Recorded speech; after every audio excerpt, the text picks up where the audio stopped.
My name is Jack Marley, and I'm an undergraduate student here at North Carolina State University.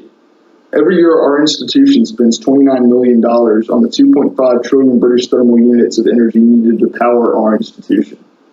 The goal of this project will be for me to assess the biofuel resources we have in our possession as a university and to assess the extent to which we can replace this energy consumption from traditional resources with alternative fuels, many of which we already have in our possession.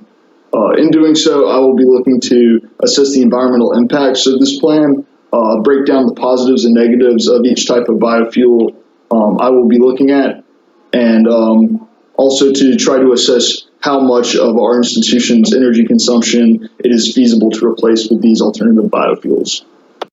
The first biofuel resource we will be assessing in this report is that of solid waste from livestock here at NC State University. NCSU, being a land-grant institution, is home to 190 dairy cattle, 80 beef cattle, 1,350 hogs, and 4,500 poultry. Combined, these animals produce a total of more than 6.4 million cubic feet of waste per year. However, solid waste need not be a problem for North Carolina State University to try to get rid of with minimal environmental impact. Instead, we can view it as an opportunity to create some of the energy used at our institution. The second process that can be used on animal waste is anaerobic digestion. This is a biological process that uses anaerobic bacteria to break down animal solid waste in a zero oxygen environment. This yields a much higher energy content, considering that it has a conversion factor of around 600 British thermal units per cubic foot, and will give us about 3.9 trillion BTUs per year, given the amount of waste that we have. Based solely on energy content, it may seem that this is a cut and dry case in favor of anaerobic digestion over gasification. However, there are other factors to consider. Anaerobic digestion is less immediately scalable than gasification is, which means that we may not have reached economy of scale. So we need to check this against the estimates, which say that anaerobic digestion reaches economy of scale when you have 300 to 500 cattle, or 2,000 hogs, or 50,000 chickens. Well, we don't have quite that number of any one of the animals that are listed here.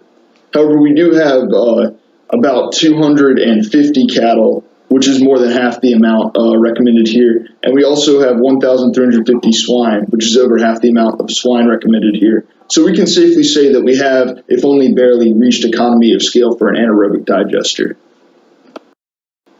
Because we've been able to justify an anaerobic digester as financially feasible at this scale, and because anaerobic digestion would produce a higher energy yield, I would prefer this option. Additional benefits include reduction of smell, which is obviously an issue when dealing with animal waste. This is because anaerobic digestion eliminates VOCs, volatile organic compounds. This is especially important because Raleigh is an urban area with a high population density, and therefore smell could become a major factor in terms of property value and quality of life here in the city of Oaks.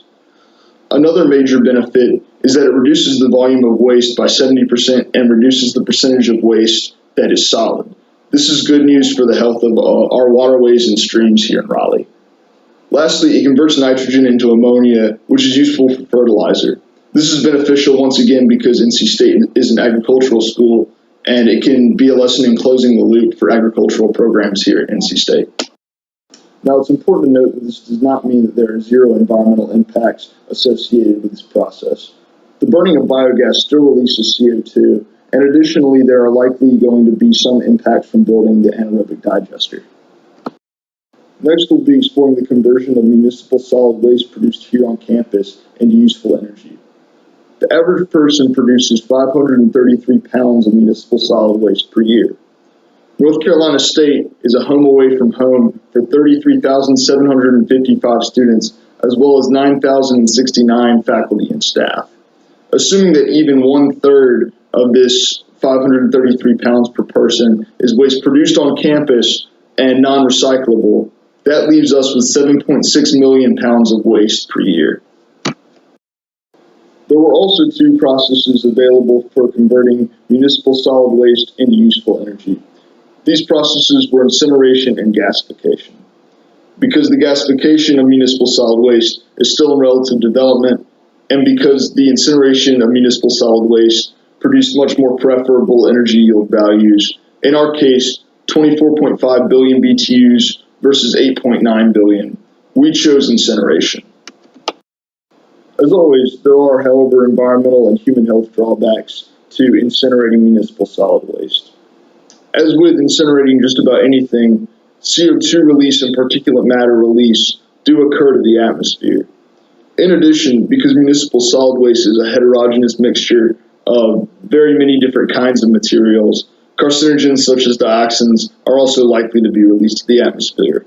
For these reasons, we suggest that the incineration site is far removed from campus and any other densely populated areas.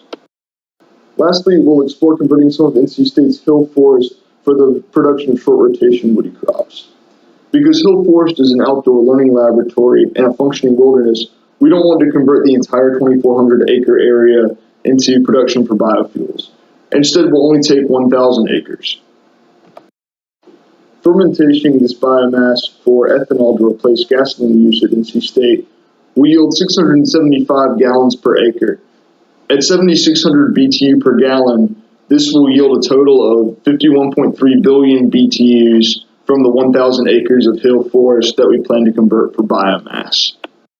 While we've decided to ferment this short rotation woody crop biomass for ethanol, it's important to consider some of the negative environmental impacts that ethanol still has. For example, energy yield may not actually be a net positive for biomass, considering the amount of energy needed to process and convert the biomass into useful energy.